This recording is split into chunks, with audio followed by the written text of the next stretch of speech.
Mahkamah Konstitusi yang saya muliakan, khusus Bapak Ketua. Perkenankanlah saya membaca catatan saya yang singkat ini, dan apabila pemohon mau bertanya, ya saya bersedia menjawabnya. Sebagai mantan pendidik di bidang hukum, saya mulai mengajar tahun 15. Jadi ada juga murid-murid saya di dalam gedung yang sangat terhormat ini. Sebagai mantan pendidik di bidang hukum, saya merasa prihatin dan miris terhadap interaksi para penegak hukum dewasa ini, khusus para advokat bertalian dengan integritas, moral, dan etika. Bertalian dengan penjelasan yang baru saja saya sebut, tentu ada perkecualian, sebagaimana dijelaskan dalam kajian hukum berbahasa Belanda, bahwa de uitzondering bevestigen de regel, alias selalu ada perkecualian. Dalam arti tidak semua buah dalam keranjang itu sudah rusak. Jika buah yang rusak ini tidak dibuang atau tidak dapat ditangani, maka itu soal waktu saja, semua akan rusak atau busuk.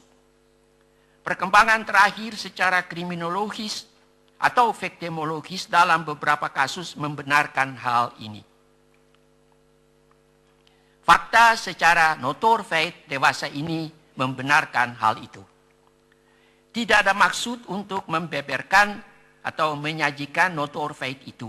Namun ada perkelahian ibarat orang bertinju dari para advokat ini, dan ada beberapa hal lain yang terjadi di Mahkamah Agung membuat kesimpulan ibarat nila setitik rusak susu sebelanga.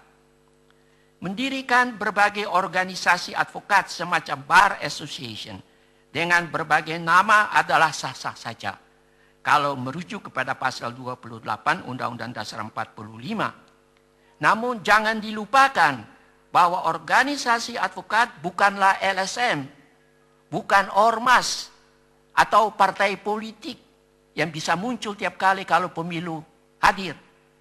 Bar Association adalah organisasi profesional yang terhormat dengan kode etik yang harus berada atau berdiri di garis paling depan, membela keadilan dan kebenaran, dan bukan kepanjangan tangan penguasa atau maklar kasus meskipun disumpah.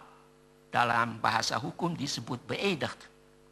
Itulah sebabnya apa yang ditulis oleh Charles Wood pada tahun 1870 perlu disimak dengan cermat, yaitu let it be remembered and treasured in the heart of every student that no man can ever be a truly great lawyer who is not in every sense an honest man. Saya garis bawahi, Bapak Ketua yang mulia, an honest man, orang yang jujur. Jadi disyaratkan, dibutuhkan kejujuran, integritas, dan moral serta etika. Apakah hal-hal itu masih ada? Ya saya tidak akan jawab hal itu saja. Itu saya kira orang-orang di akar rumput juga sudah mempunyai penilaian terhadap hal itu. Tapi saya ingin menggarisbawahi, tanpa hal-hal itu, yaitu integritas, moral, dan etika, profesi advokat adalah, kata orang barat, belahlet, menertawakan.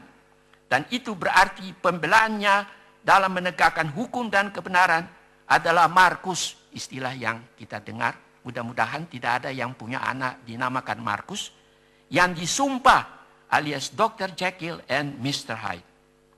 Undang-undang advokat yang ada dewasa ini, yaitu Undang-Undang nomor 18 tahun 2003 adalah suatu, saya tidak akan kasih penjelasan pasal-pasal, sebab di sini terlalu banyak advokat, saya bisa diserang macam-macam dengan sudut pandang yang berbeda-beda. Tapi menurut hemat saya, undang-undang tersebut adalah, saya pakai bahasa asing, mohon maaf Bapak Ketua, legislative misbaksel. Ibarat orang di Senayan mau bikin mata sapi jadi telur dadar. Dan harus ditakar kembali oleh Mahkamah Konstitusi secara mendetail, supaya saya tidak sebut pasal-pasal. Adanya berbagai organisasi advokat, apakah itu single bar, multi bar, atau Federation of Bar Association, tentu adalah sah-sah saja. Sebab sejak semula penguasa sejak Orde Baru sudah menjalankan polisi divide et impera.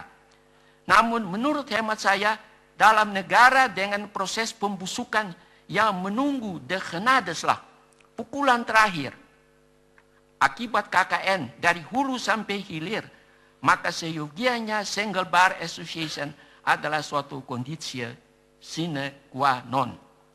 Dengan demikian, maka kode etik profesi lebih mudah ditangani dan diimplementasikan. Kalau toh Mahkamah Konstitusi berpendapat lain, misalnya Federation of Bar Association seperti yang tadi saya dengar, maka mutlak perlu ditegakkan dan diimplementasi hanya satu kode etik profesi demi mencegah kutu loncat. Nanti sini loncat sana dan seterusnya. Apakah itu berarti undang-undang advokat yang sekarang ini dipandang sebagai legislative misbakse? Terserah Mahkamah Konstitusi yang mulia. Dan itu sebagai konsekuensi logis harus direview. Saya berpendapat amin saja. Saya tidak sependapat. Kalau dulu Mahkamah Konstitusi sudah putus A, apakah bisa? Tapi ini bukan menyangkut masalah keadilan saja. Ya toh? Ini bukan negara Anglo-Saxon untuk berpegang terus-terus kepada satu stare decisis. Kesimpulan yang mulia, Undang-Undang Advokat nomor 18 tahun 2003 adalah suatu legislative misbakse. Yang tadi saya katakan mau bikin mata sapi jadi telur dadar. Dan saya ikuti sudah berapa Mahkamah Konstitusi memutus hal-hal itu di sini. Tentang undang-undang yang dihasilkan dengan harga yang sangat mahal di gedung yang setengah miring itu alias Senayan itu. Jadi perlu dikaji ulang secara detail. Code of Ethics harus ada dan cuma satu untuk diterapkan secara konsekuen terhadap any bar association demi mencegah kutu loncat. Dengan dalih apapun tidak diperbolehkan mendiri bar association lagi. Demikian Bapak Ketua dan majelis yang